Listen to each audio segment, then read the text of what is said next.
Okay, let's dive in. We're cracking open, well, an absolutely fascinating collection of reflections today. Yeah, it's really interesting stuff. It's a series of writings, Yeah. and they draw these powerful, sometimes really surprising leadership lessons from the ancient story of Nehemiah, rebuilding Jerusalem. That's right. And what's so compelling, I think, about these sources is that, okay, they come from someone who calls themselves a program manager, but the insights, they're incredibly relevant, really no matter your role. They speak directly to the complex challenges that leaders face at every level. And that absolutely includes CEOs, executives, founders today. Exactly. So our mission here in this deep dive is to unpack these lessons. We want to get beyond just the story itself and really pull out the most potent nuggets of knowledge. Yeah. What can this journey, rebuilding a wall centuries ago, teach you about leading with vision, navigating, well, intense opposition, fostering your team, and driving real, lasting impact in your own organization? Well, the story starts, interestingly, not with hammers and stones, but with connection and compassion. Nehemiah is actually far from home. He's in Susa, in the king's court. Seems that's a pretty good position. Right, comfortable. Yeah, but despite that distance, he's still deeply invested in what's happening back home with his people in Jerusalem. The text says he's eager, asking for news. And that just, boom, immediately hits home for modern leadership, doesn't it? Right. No matter how senior you are, CEO level, executive suite, how many layers are between you and, say, the front lines? Staying genuinely informed about the reality on the ground. It's absolutely critical. Yeah, the sources really emphasize this. That connection isn't just like good practice. It's often the fuel for your best work, your most impactful decisions. It's about understanding of the true situation. The situation of those you lead, or maybe whose lives your company's work touches. And then what happens next really shows Nehemiah's character. He hears the news about Jerusalem, the walls broken down, gates burnt. Yep. He doesn't just file it away. He wept and mourned. It was this deep, emotional gut reaction to the hardship his people were facing. And that's such a powerful point these sources make for leaders today. It's okay to feel deeply about your work. Yes. To actually be moved by the challenges your team faces or the real-world impact your company has. There's this anecdote shared in the material. About the maternal health program. Yeah, exactly. It shows how impact isn't just stats on a page. This woman's struggle with disclosure linked to her mother-in-law, cultural stuff around breastfeeding. It showed that your work, your decisions, they don't happen in a vacuum. No, they ripple out. They affect interconnected lives. And that emotional connection, that compassion, it fuels your sense of purpose. That's the key transition, isn't it? He doesn't get stuck in the grief. Right, he channels it. The sources say he turned pain into purpose.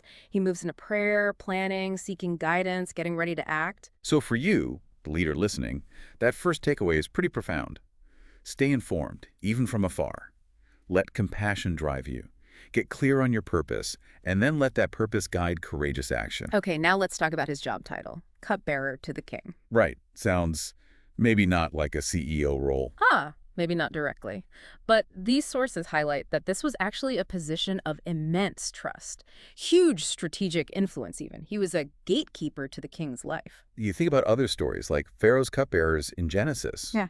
It had real weight, proximity to power. Exactly. And the application for you, the CEO, the executive, the founder, it's right there. You have access to influential people. Your board, investors, key clients, partners, maybe even regulators. Right. All those relationships. That proximity isn't just about status. It's a massive opportunity. The sources actually challenge you to think. Who are the kings you have access to? How are you strategically managing those critical relationships? And, crucially, how are you translating that access, that influence, into real impact? It's interesting, too, that King Artaxerxes notices Nehemiah's sadness. Yeah, and the sources suggest maybe it wasn't just pure empathy. Oh. Well, think about it. A sad, troubled cupbearer. That could signal danger. A plot. Poison, even. So a leader's demeanor, especially someone that close to power, sends signals about stability or threat. Okay, so that sets the stage for Nehemiah's next move, which is, frankly, audacious. Totally audacious.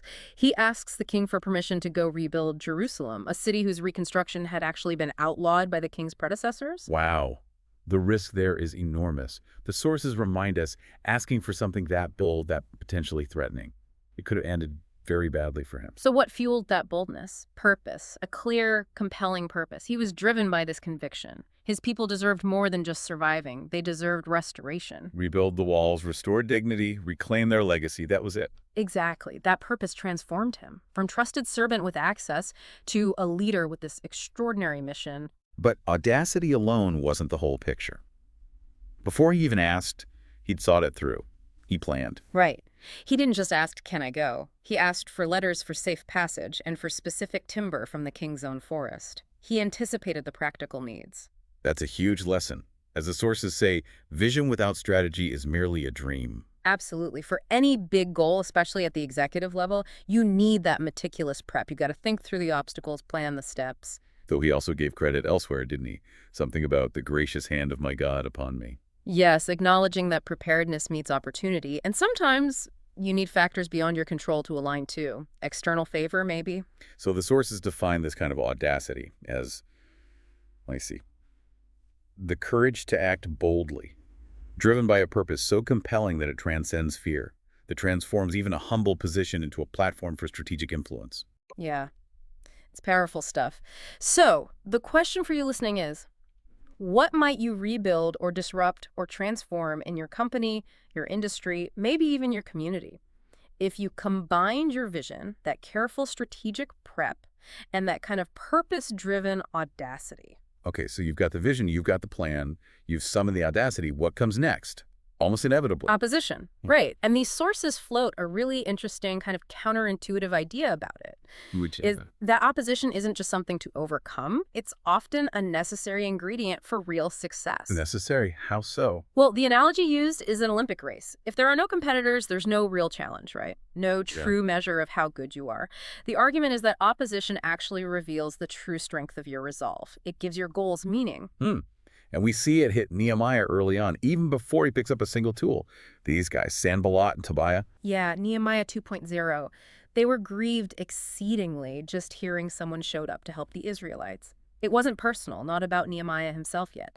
It was about the change he represented, a change that threatened their status quo, their power. That's external opposition.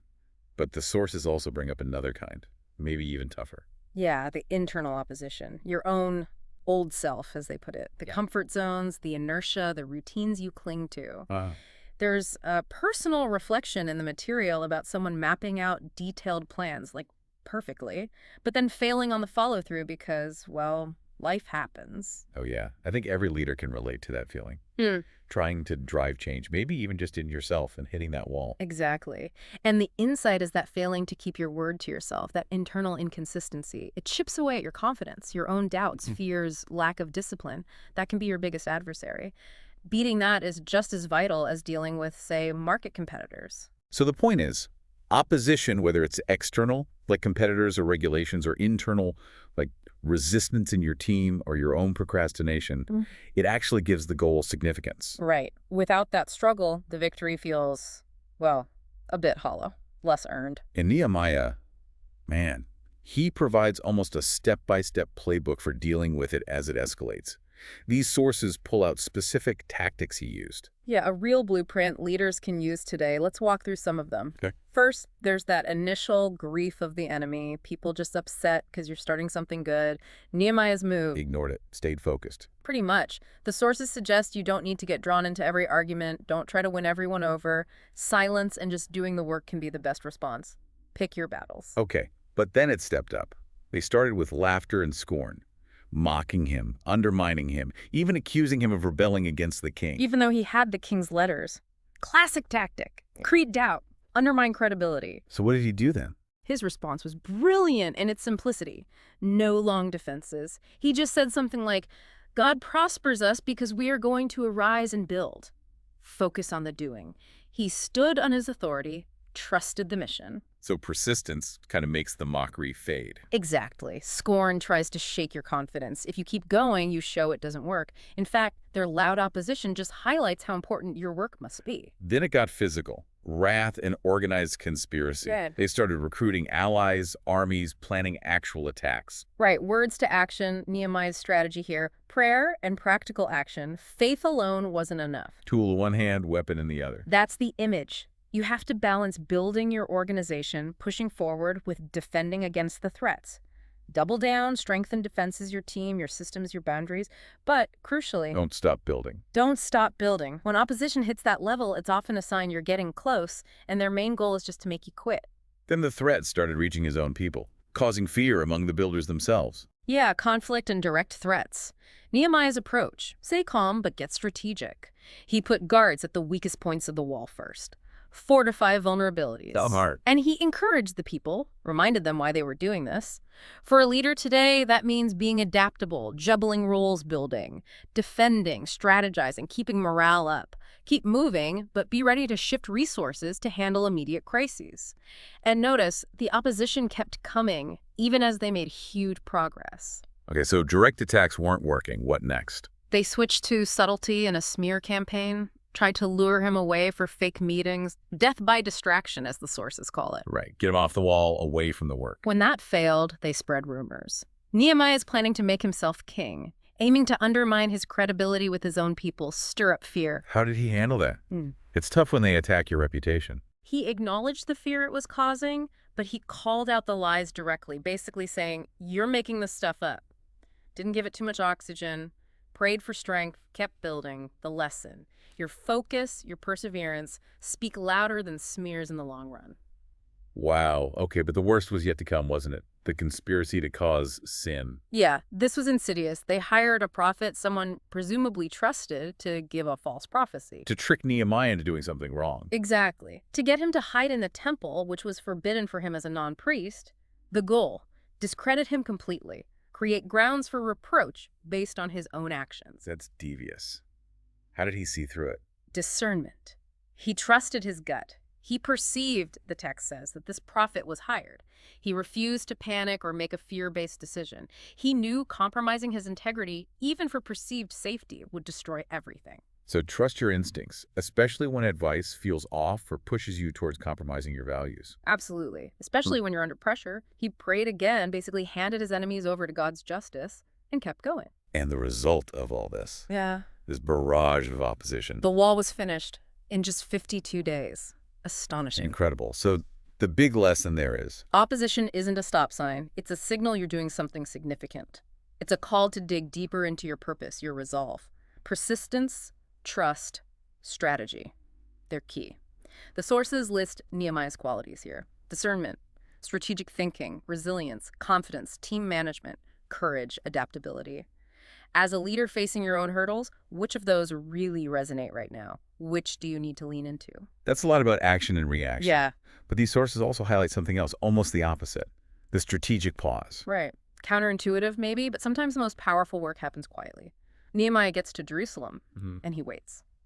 3 days. Then he goes out alone at night to inspect the walls, tells no one. Why the secrecy? Yeah. Why the wait? Well, the insight is, before you can lead others effectively through a massive challenge, you need to really understand it yourself.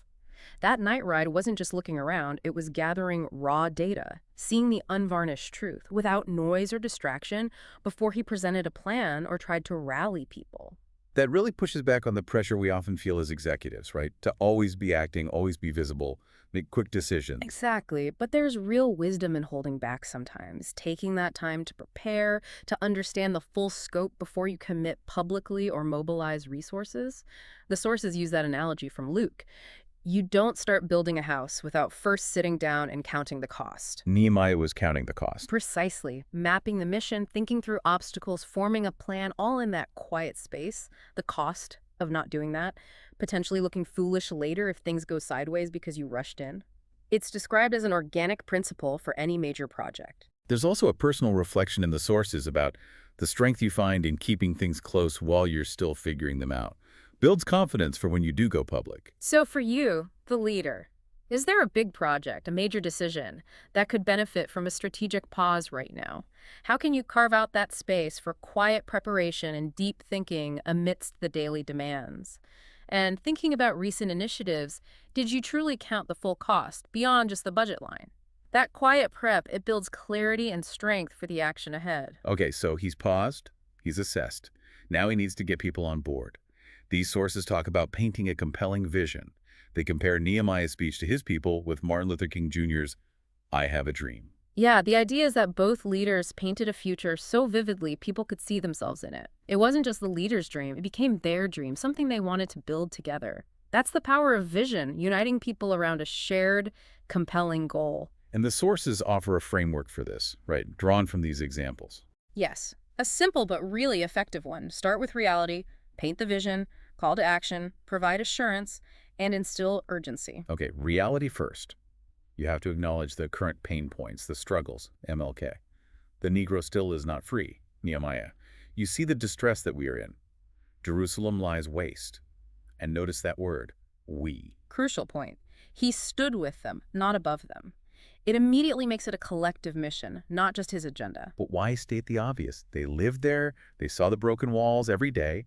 Why did he need to point it out? Great question. Because people can get used to dysfunction, become numb to it, or feel overwhelmed. As a leader, you sometimes have to hold up a mirror, help them see the problem clearly, articulate its gravity so they truly understand why the solution is so vital. There's an anecdote about someone telling a leader, "You are doing too much," simply because they didn't see the problem with the same clarity. Shared vision needs that shared understanding of the problem's severity. Okay, so after reality comes vision. Paint the hopeful future. MLK's nation living out its creed, children judged by character. Nehemiah's. Let us build up the wall, that we be no more a reproach. Then the call to action. Invite people in, MLK. Work together, pray together, Nehemiah. Let us rise up and build. And the people responded, so they strengthened their hands. Next, assurance. Validate the cause, show it's possible. MLK grounded it in founding principles. All men are created equal. Nehemiah pointed to divine help and the king's backing. The hand of my God, the king's words. And finally, urgency. Why now, MLK? The fierce urgency of now, Nehemiah. That we be no more a reproach. The shame is ongoing, let's end it now. That's a really practical framework. Reality, vision, action, assurance, urgency. You could literally use that template for your next big company address, couldn't you? Absolutely. It drives home that leadership isn't just issuing orders from on high, it's standing with your people, helping them see, inspiring them, inviting them in. That connection, that ability to identify with them, makes all the difference between grudging compliance and passionate engagement. Okay, so the building starts, people are motivated, but then a different kind of crisis hits. A people crisis, the sources call it, and it's internal. Yeah, this is in Nehemiah 5. Suddenly, the problem isn't Sanballat outside the walls, it's oppression within the community. People exploiting each other, taking land, forcing others into debt, even selling children into servitude just to survive while working on this great project. Wow, that's heavy. It reveals a critical lesson, especially for CEOs, founders focused on rapid growth or big projects. You can't build something great if the people building it are being broken down. Your vision could be incredible, your progress chart amazing, but if your team is suffering, overworked, treated unfairly, the foundation is rotten. It will crumble. And Nehemiah's response is remarkable. He doesn't try to hush it up or push through. No, he pauses the building, stops the work on the wall to deal with this internal injustice head on. He put his people's well-being before the project deadline. That's a massive leadership call. Prioritize people over progress. It's huge. Deadlines matter, results matter, but not at the cost of fundamental fairness and the health of your team. As a leader, are you really tuned in to the hidden struggles, the burnout, the inequities within your own organization? The practical tip from the sources: check in regularly. Not just, how's the project going, but how are you doing? And he didn't just check in. He addressed the issues head on, called out the nobles and officials responsible publicly. Yes. Leadership means having those tough conversations, confronting unfairness directly, whether it's workload, conflicts, resource issues, toxic behavior. Ignoring it, that just breeds resentment and burnout. The tip here: create safe channels for people to raise concerns without fear, and then act decisively, transparently, fairly. And then he's 7-on-1. Led by example, he actually gave up his own governor's allowance, his own perks, to ease the burden on the people. He walked the talk. That's right. It's not just about delegating. It's modeling the behavior, the sacrifice, the culture you want. Are you willing to make personal sacrifices for the team's good? Take responsibility when things go wrong. Actively build a supportive, just environment. That builds incredible trust. So ask yourself, are there internal issues in your team, your company, crying out for attention? How can you ensure your people aren't just surviving, but actually thriving? The strength of your company is the strength of its people. Okay, fast forward. The wall is done. 52 days. Incredible achievement. Time to celebrate, right? Yes, absolutely. A moment of marvel. But the story and the leadership lessons don't stop there. What happens after the big win? Nehemiah, according to these sources, didn't just kick back. He paused again, intentionally, to reflect, celebrate, and strategize for what's next. So celebrating isn't just fluff, it's strategic. Definitely. It builds momentum, reinforces morale, acknowledges effort, and actually prepares people for the next challenge. The sources suggest a three-part framework for handling success. Document, celebrate, strategize. Okay, documenting victories first. Write it down so you can build on it. Why is that important? It's proof of what you achieved, proof of perseverance. It's a record. What worked, why it worked, who made it happen. Nehemiah did this meticulously, listing the gates, the sections of wall, and crucially, the names of the people and families who contributed. So for leaders today, that means maybe keep a victory log. Exactly. What did we achieve? Who is key? What did we learn? Why does it matter long term? Make it accessible. It builds organizational memory, provides case studies for the future. Okay, second, celebrate wins. It's not just about you, it's about your team. Right. Even Nehemiah's enemies were apparently stunned, recognizing divine help was involved. But the real point is the shared joy, the team morale. Application for leaders. Host celebrations, big ones, small ones, send personal thank you notes, acknowledge contributions publicly, generously, let people know their hard work was seen, valued, and made the difference. It's a massive confidence booster. And third, strategize for the next phase, because success brings new challenges. Yep. The enemies didn't just vanish because the wall was up. They switched tactics again, trying to undermine Nehemiah's reputation internally, cozying up to nobles inside the city. He had to stay vigilant. So for leaders, the moment you hit a big goal, you should already be thinking, What's next? Create a next steps checklist. How has the landscape shifted? What new challenges or opportunities arise because of this success? What new forms might opposition take? How do we protect what we've just built? How do we leverage this win? So reflect on your own practices. How do you document wins in your team or company? How do you genuinely celebrate milestones? And how quickly do you pivot from celebration to strategically planning the next move? Celebrate with purpose, absolutely. But immediately plan for sustained impact. Stay one step ahead. Now, these sources also challenge a common notion about biographies. Yeah. That they're just for famous people, written at the end of life. Right. What if writing your biography, or at least documenting your journey, actually shapes your leadership, shapes your greatness along the way? How does that connect to Nehemiah? The reflection comes from looking at those long lists in the Bible, the genealogies, the list of builders in Nehemiah 7. They're not just names. They represent lives, stories, impact, proof of being part of something bigger, a map for those who come later. And the source asks this really provocative question. God is documenting, are you? Wow. So the lesson is, every impactful life, every significant leadership journey creates a story, a biography. It's not just for posterity, it's a living guide. Your wins, your struggles, your values, your decisions, they form a roadmap. Exactly. And the challenge to you, the listener, is direct. What will your biography say? What story are you writing day by day through your actions, your leadership? What do you want to be known for? So don't wait until retirement to think about legacy. No. Start documenting now, intentionally. Reflect on it. The sources suggest what to capture. For yourself, milestones, key lessons learned, your core values, your evolving vision, stories of personal impact. As a leader of an organization, projects milestones, key decisions, and the rationale who contributed significantly, team learning moments, feedback from stakeholders, or the community. So really think, what part of your current story do you want remembered? What's a lesson someone could learn from your leadership today? What achievement, maybe even a small one this week, deserves to be documented for future leaders facing similar situations? Your biography is being written right now, in the messy middle. Okay, let's shift to later in this story, Nehemiah 8. The wall is built, people are back, and there's this amazing scene that people gather and they actually demand to hear the book of the law read. They're hungry for knowledge, for understanding. That signals something important, doesn't it? A readiness for growth. Absolutely. That desire to learn, that curiosity is essential. For you as a leader, fostering that in your team is key for any lasting impact or transformation. How do you cultivate that hunger for knowledge? Encourage questions. Make it safe to not know. Reward curiosity. Lead by example. Show your own curiosity. It's contagious. And the scene also emphasizes transparency and accountability. Ezra reads the law out loud, publicly, for hours. Everyone hears the same thing. Right. For leaders today, that translates to building trust through transparency. Share information openly, the good, the bad, the plans, the challenges. When everyone's working from the same playbook, accountability grows naturally and collaboration gets stronger.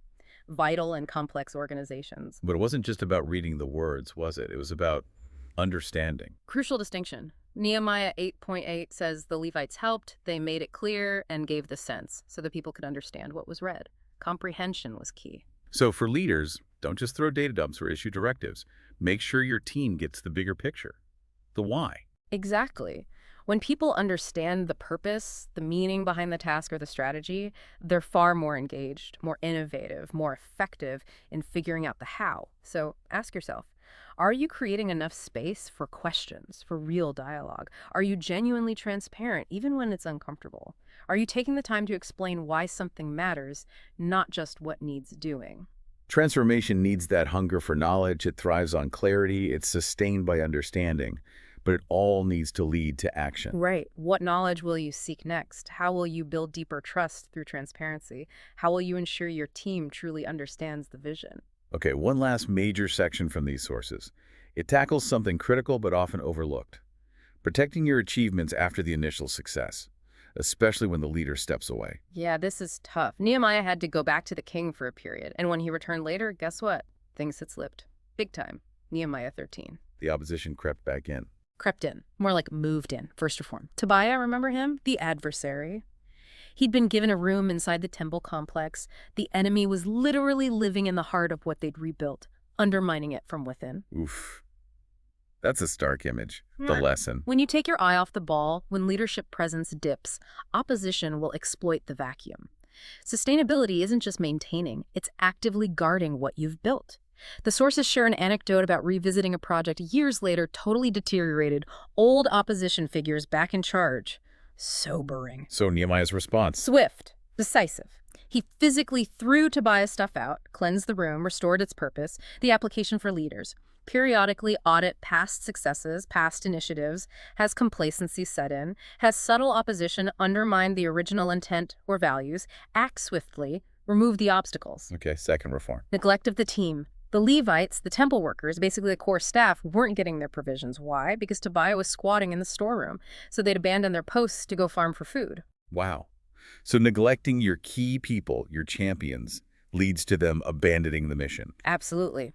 If they're not supported, they can't do the work. The sources mention program managers feeling powerless when local leaders siphon off resources meant for the team.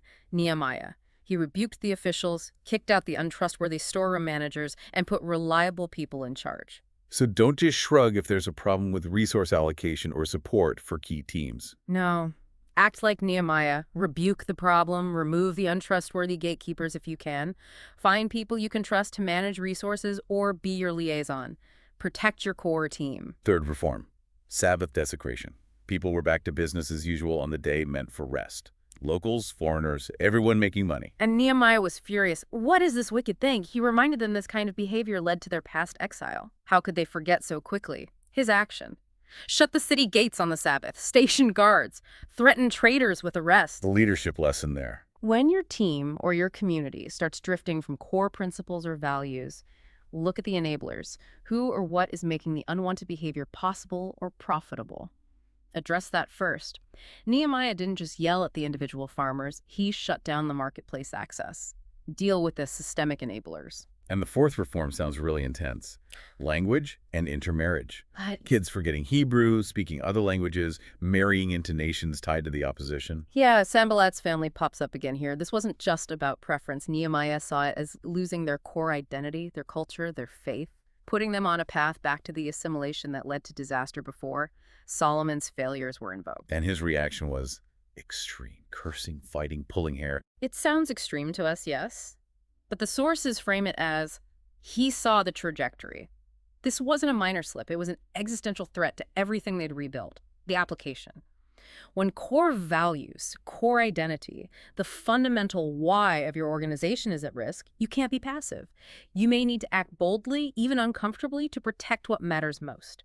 Remind people of the vision, reinforce agreements, set firm boundaries. So leadership isn't a one-and-done build. It's ongoing preservation, vigilance, fighting new battles, keeping people aligned, even when you step away for a bit. Exactly. Sustaining success demands that vigilance and decisive action. Okay, let's try and wrap this all together. We've journeyed through Nehemiah's whole story via these reflections, getting the king's backing, rallying the people, facing that relentless opposition, dealing with internal crises, celebrating, preserving. What kind of mindset makes all that possible? And the sources point to a specific word. Yeah, the word so. It appears dozens of times, but in about 20 key instances, it marks this shift from thought or situation. So, action. It signals decisiveness. A so mindset. What themes does it highlight? Several key ones for leaders. First, purpose-driving action, recognizing need. So I prayed. So I went. So I told them. Grounding action and purpose. Okay. Second, plans becoming actions, ideas to reality. So I came, so I inspected, so we built the wall, commitment to execution. Makes sense. Third, resilience against opposition, meeting resistance. So we continued the work, so I did not go down when distracted, so the wall was finished, pressing forward. Right. Fourth, engaging the team. Personal conviction to collective effort. So I appointed leaders, so the people worked. Inspiring collaboration. And fifth, achieving completion. Marking finished objectives. So the wall was finished, so we completed it. Valuing follow-through. So it's the pattern, the frequency, that highlights this action-oriented drive. Exactly. And the sources flip this into questions for you, the listener. What was my and so moment this week? Where did I move from thinking to doing? Did I turn plans into action or just keep thinking? When challenged, did I push forward and so or get stuck? Did I inspire anyone else to act? And so they. Did I focus on finishing Yep. and so it was done, or settle halfway? Powerful prompts. Wow. Okay, so recapping this deep dive, we've covered a lot. That foundational need for connection and compassion. Using strategic influence and audacious but prepared purpose. Embracing opposition as, well, necessary. Knowing when to take that strategic pause. Painting a vision people actually want to build, tackling those internal people crises head on. Documenting and celebrating wins, then immediately strategizing. Writing your own leadership biography, starting now. Fostering curiosity, clarity, and understanding. Protecting your achievements through vigilance and decisive action. And cultivating that decisive, action-oriented so mindset. These really aren't just ancient history lessons, are they? These sources pull out such relevant, actionable principles for leaders today. For you, the CEO, the executive, the founder, navigating your own complex world. Absolutely. It's a powerful lens for examining your own leadership. This has really just been a journey through the insights these reflections offered. And maybe a final thought to leave you with, drawn from these sources. Nehemiah, yes, he rebuilt a physical wall. That's what he's famous for. But maybe his real lasting legacy was restoring a people, reigniting their purpose, their identity. So the question becomes, what structure are you building in your work today? And perhaps more importantly, whose lives, whose sense of purpose are you helping to restore, build up, and elevate through your